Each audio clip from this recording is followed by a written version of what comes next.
I wanted today to show you how to make a yo-yo garland. Yo-yos are little circles of fabric that have been pulled up to make a sort of puffy effect. In England we would call them Suffolk puffs.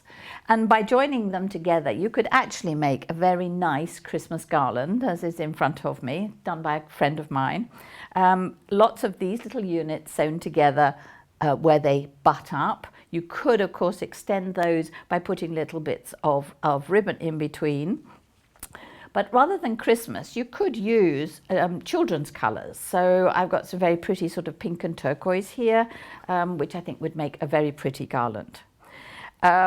You can just make take a circle, and using a running stitch, you would just gather the circle up, and that makes the sort of puffy outer. For those of you who like gadgets, these yo-yo makers from Clover come in a wide variety of sizes now. The packaging shows you the final size, and this is the size that we're using today. It's the yellow version, and I've taken it out of its packaging so that you can see there is some wording on here which you need to be able to see, rather like your rotary cutter. All the wording needs to look at you. These spokes here need to line up with the spokes and the extra moulding that's on the outside, so that you then have some holes that you can see, and that's where the needle's going to go through. So you're just going to go up and down.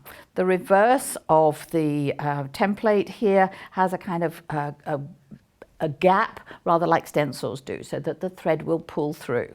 Of course, you won't be able to see through once you've put your fabric in. The fabric snaps in. So here's one that the fabric's already in. The fabric size you need for this is actually a little bit more than 5 inches square. Technically you could use a 5 inch, but it's a little bit mean. So the suggestion is that you cut 5.5 inch or bigger, pop it in. You can then trim this back. I've actually done some sewing already, but because I didn't want to waste your time sewing. So we trim this back so that it makes it look nice and neat. Probably better if you did this first and then did the sewing, and then you're going to go up and down through the holes. So I've just got a little bit left to do. Because we're going to pull these up with the threads, suggestion is that we use quilting thread, which is a bit stronger to pull up than regular thread. And we go through here, pop this out.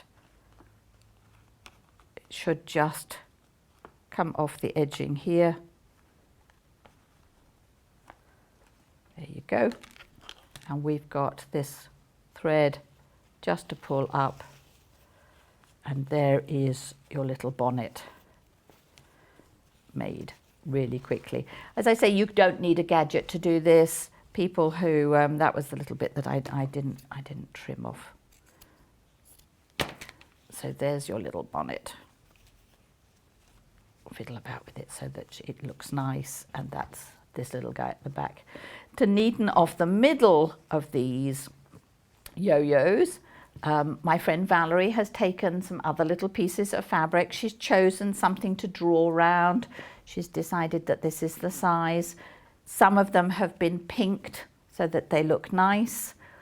Here you can see, and then she has added as an embellishment some buttons in the middle, which are just tied on. So the back of them has just a little tie on them here. This one, as you can see, has got the tie still showing, and I think that just adds to the embellishment. She's got a wide variety of choice in her button box, but you could just buy a little pack of mixed buttons that work for your garland. So, as I say, if you like gadgets, this is quite addictive. If you just want to cut circles of fabric and make your little bonnets, that's also quite addictive too. And I hope you'll give it a go and show us some of your made samples for the show and tell page.